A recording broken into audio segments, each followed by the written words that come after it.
Okay, so we ended here yesterday with all this information. Do you have to be an expert on all of this information? No. Okay, trying to show you some patterns and what's happening with these. There is one thing that can be very, very helpful to you, and that is understanding on these how to tell if it's sine or cosine. That can be hugely helpful.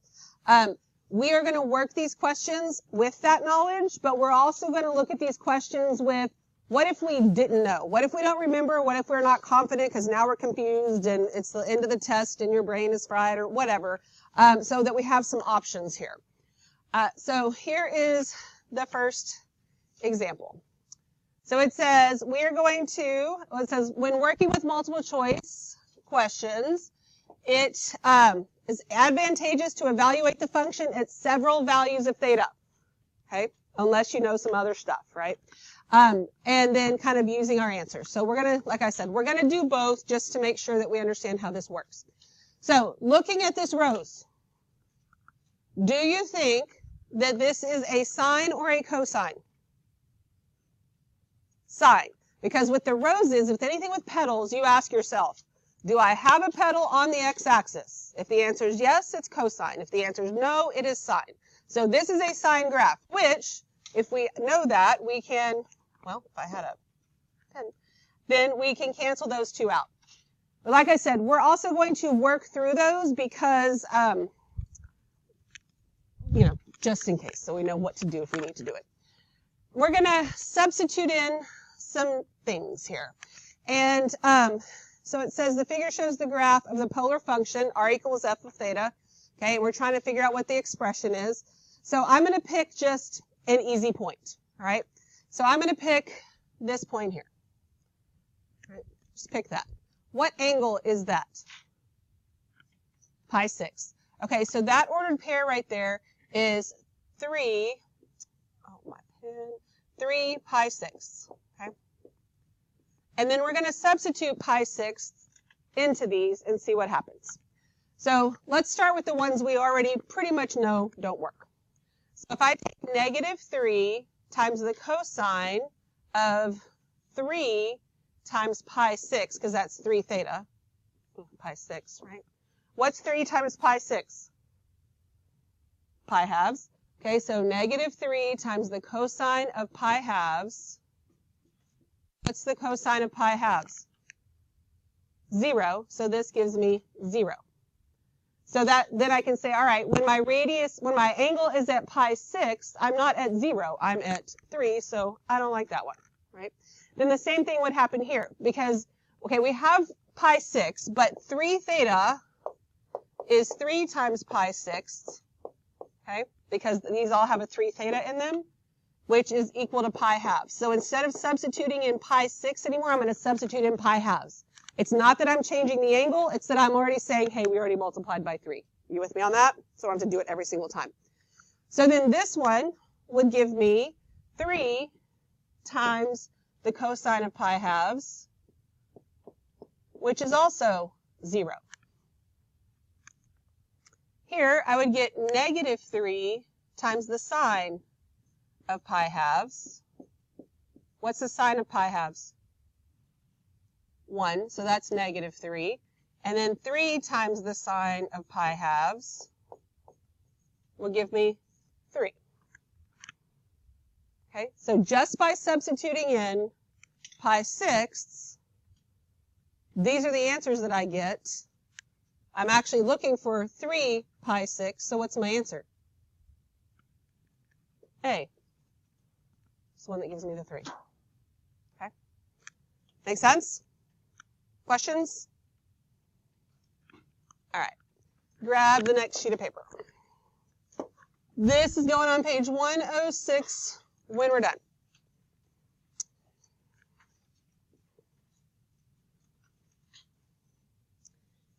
And I think, so yesterday, I showed you, I showed you the cardioid, right, that we graphed together.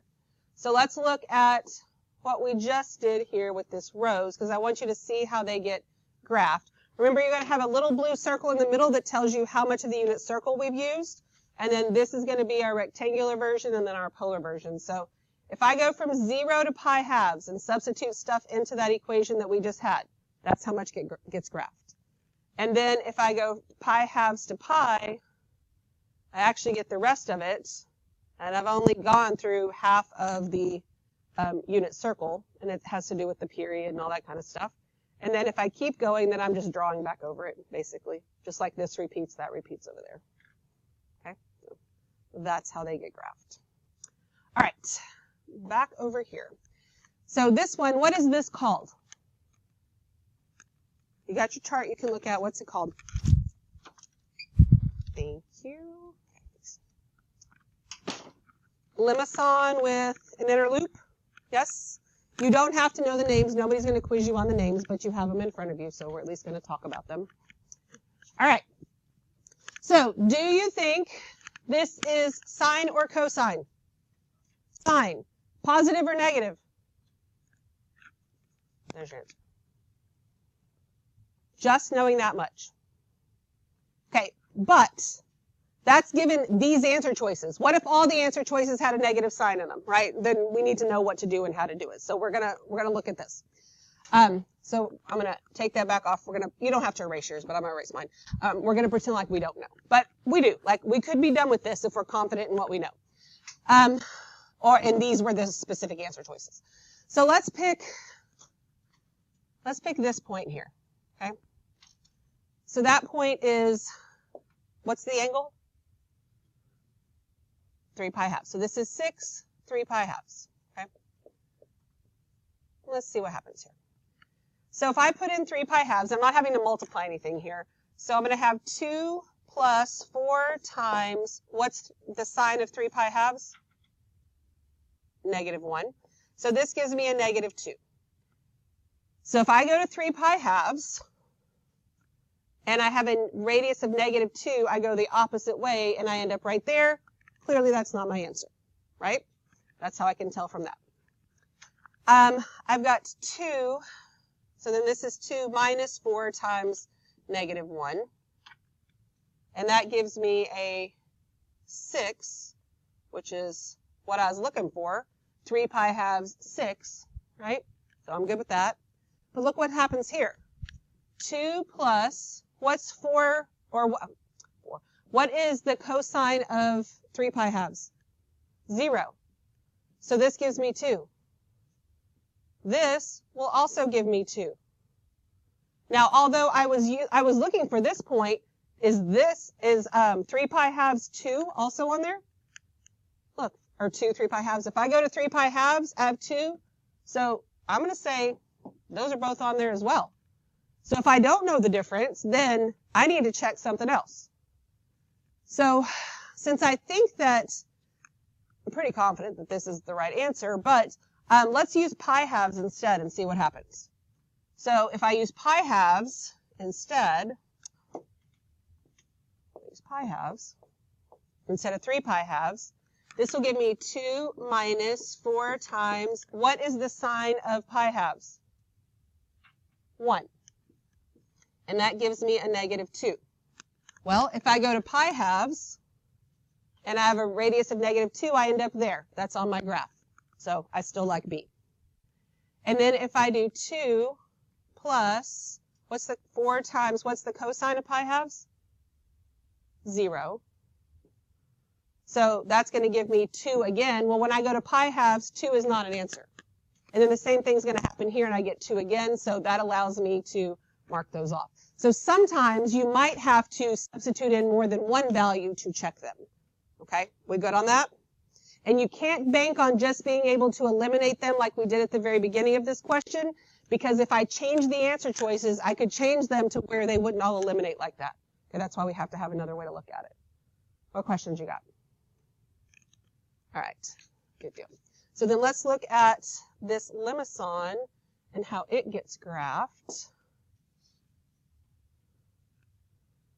So start here, 0 to pi halves, we get that much.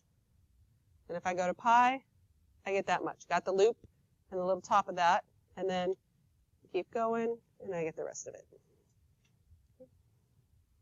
Just like that. All right. Next one. So this one's a little different. Me just knowing the sine cosine thing doesn't do any good because they gave me the equation. So clearly this one's sine. Don't even have to try and figure that out.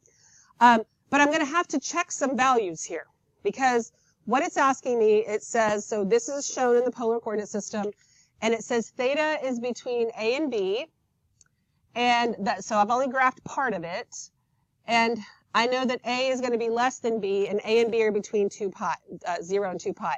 So I got to figure out which one of these little intervals will graph that part right there. So I'm going to start with, if I have to pick something between 0 and 2 pi, which angle gives me the nicest sine value? Which doesn't have a square root in it, like just what's the 1/2? What angle is that? What angle gives me a sine value of 1/2? Pi 6. Okay. So I'm going to choose pi 6 is between 0 and pi halves, so I'm going to choose pi 6. Okay. So between 0 and pi halves, that's, if I'm doing this, -3 times the sine of pi 6. Sine of pi 6 is 1/2, so that's -3/2. So then I check on my graph. If I go to pi 6 and I have a negative r value, I end up over here, which is not part of my graph. So I don't like A. So then on B, I'm going from pi halves to pi. So I can choose the 5 pi 6 right here. Right? So 5 pi 6 is what I'm going to choose here. So that means I get -3 times the sine of 5 pi 6. And I know it's 1/2. In the second quadrant, is it positive or is the sine value positive or negative? Positive. So I get -3/2 again. So if I go to 5 pi 6 over here, and then have a negative r value, I don't know, I'm not going to even worry about the number exactly right now, but it looks like I'm going to fall right on that graph.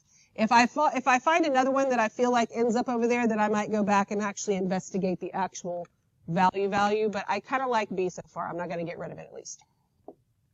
So then I got to go between 0 and pi. Well, we already did this part right here, and that didn't work. So do you think this will work? It wouldn't, right? Because it's just more of, yeah, so that doesn't make any sense at all. Then I got to choose something between pi and 2 pi, somewhere over here. So let's choose 3 pi halves, see if that works. So I've got negative, so we're going to try 3 pi halves. Well, if I do -3 times the sine of 3 pi halves, what's the sine of 3 pi halves? -1. So this would give me a +3. So if I go to 3 pi halves and I go to 3, well, I'm pretty sure that point's on there. So maybe I shouldn't choose something that's going to get me like right on the edge.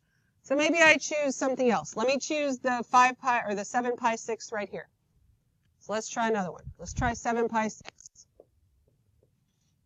So that would give me, so let me do this one as well. -3 times the sine of 7 pi 6. All right. What's the sine of 7 pi 6? It's 1/2. Is it positive or negative? Negative. So that gives me 3/2. So if I go to 7 pi 6 and have a positive radius, I end up right there. I don't like that one either. That means my answer is B. So again, depending on the value that you pick, you might have to pick more than one sometimes. Okay, we good with that? All right, so let me show you what that is.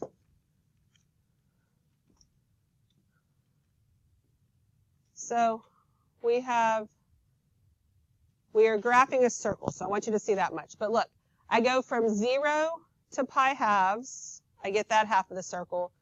Pi, I get the other half of the circle. And then I keep going and I'm just drawing over the circle again. Here's why you only need half of this period. since this was -3, whatever, when I start putting these values in, and notice my angles are in the first quadrant, I have that negative radius. That's why it's drawing that. So I'm drawing with a negative radius, and then now when I get in the third quadrant, I'm drawing with a positive radius, and it just repeats it, just draws over it twice, because it's a simple little circle there, okay? That's what your circle looks like. All right, next one. So now I have a piece of what kind of looks like a piece of a rose, I would think, and I'm pretty confident it is because we've already used that. And I'm going to do the same type of thing, okay? And this is 3 theta, so we got to be careful with this. I'm going to start with something between pi and 3 pi halves, okay? So since it's 3 theta, I think I would like something where the 3's might cancel out. So what is my third quadrant pi thirds angle? 4 pi thirds. So I'm going to do 3 times the cosine of 3 times 4 pi thirds. Can't forget that 3 in there. Then these 3's are going to cancel out. So I want the cosine of 4 pi. What's the cosine of 4 pi? 1. Because this is 0, 2 pi, 4 pi, right? So this is 1, so this just gives me 3. So when I go to 4 pi thirds, because that's the angle I'm actually using, when I go to 4 pi thirds and I have a positive radius, that does not work. Then I got to go between 0 and pi halves, so let's use pi thirds. So I'm going to have 3 times the cosine of 3 times pi thirds. So then what is the cosine of pi? -1, so that makes this -3. So when I go to pi thirds and I have a negative radius, I end up over here. Okay? Well, I end up down here, but either way, it's not going to work. All right, so then I have to go between 0 and pi thirds. Pi thirds is like right here. So between 0 and pi thirds, I could use pi sixths. You agree with that? That cancel out nicely. So I'm going to do 3 times the cosine of 3 times pi sixths. What is 3 times pi sixths reduced to? Pi over 2. Okay, so then what's the cosine of pi halves?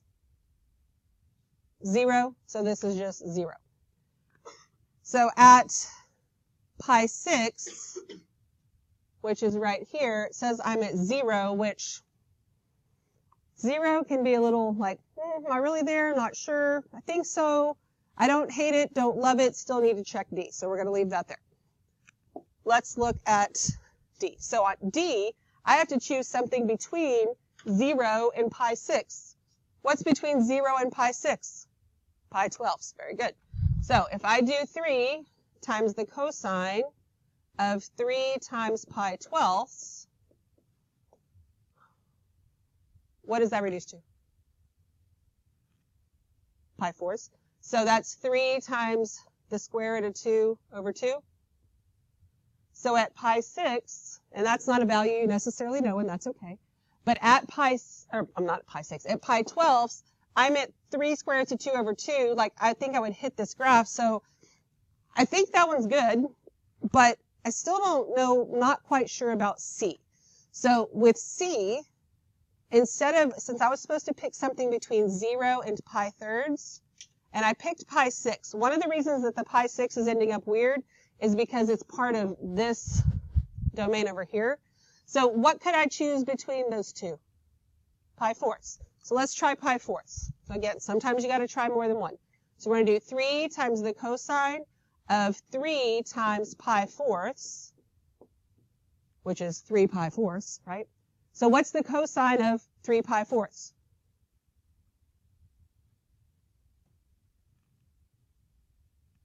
Crickets. What's the cosine of 3 pi fourths?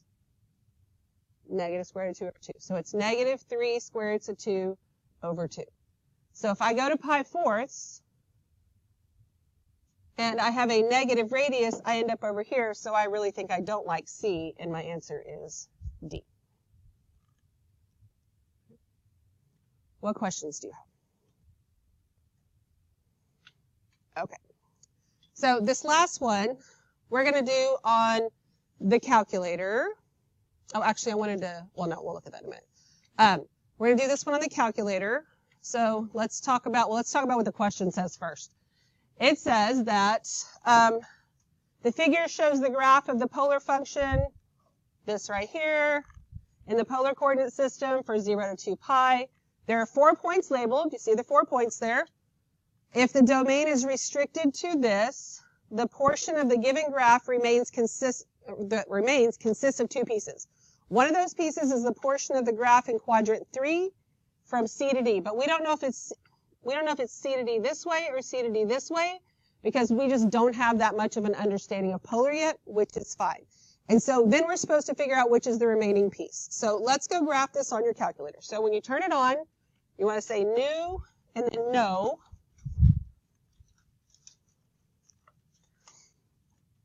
And then we're going to add a graph. Okay? But this is not where we type it in. Okay? Because this is f of x.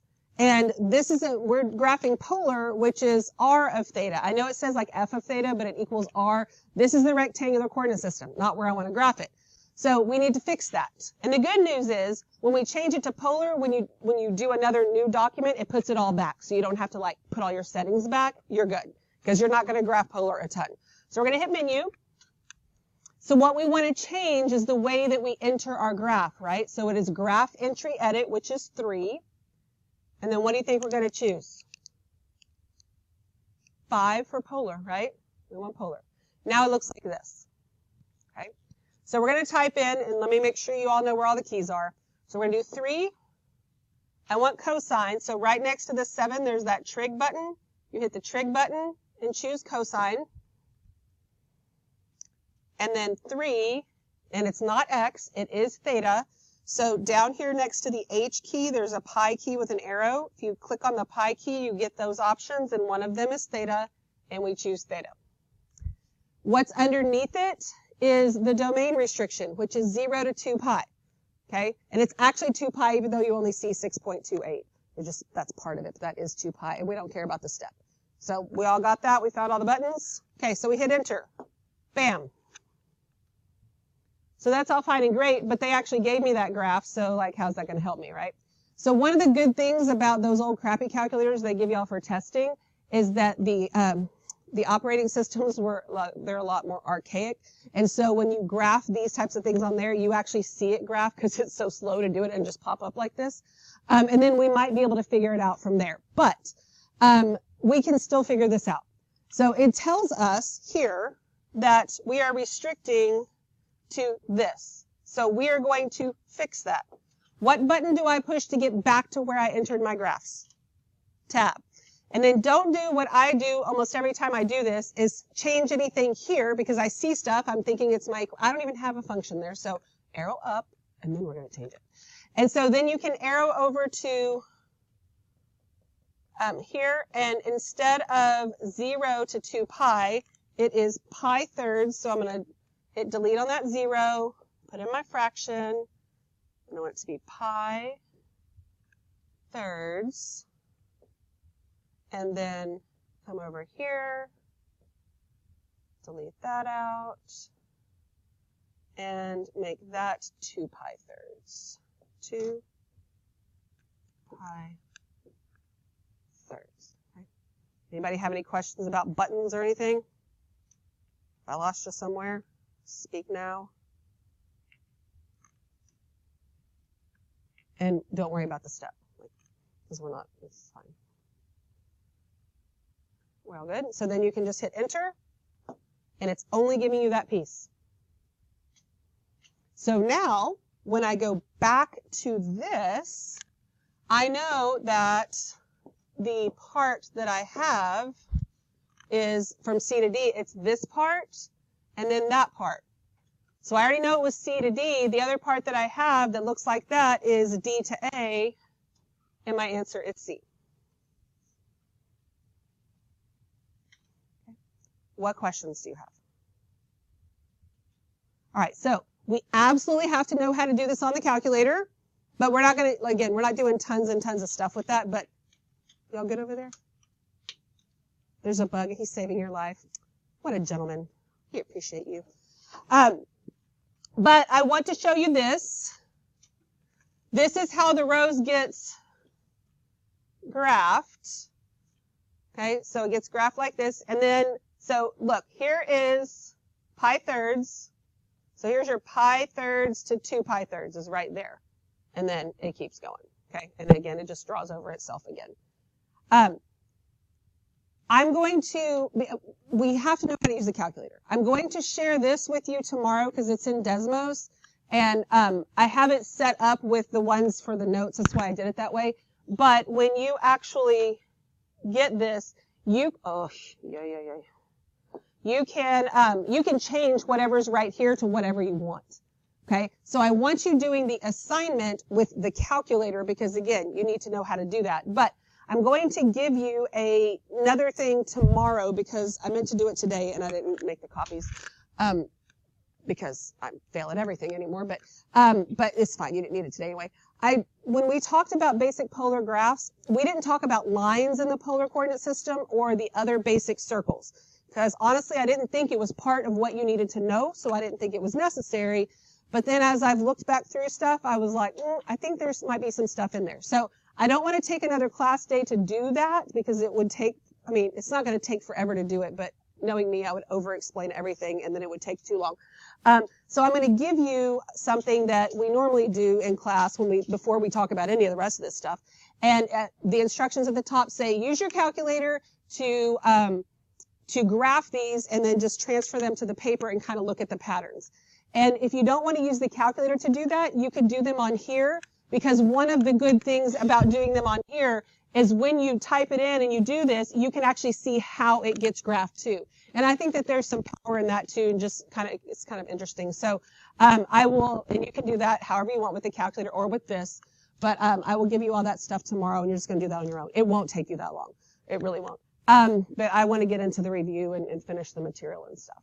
But when I give you the assignment, on the back, the last 2 questions are like the one we just did. So I would suggest that you start there since you have your calculator and that's fresh in your mind. You can go ahead and practice that, get those 2 taken care of, and then the rest are non-calculator. Okay? We good? Awesome.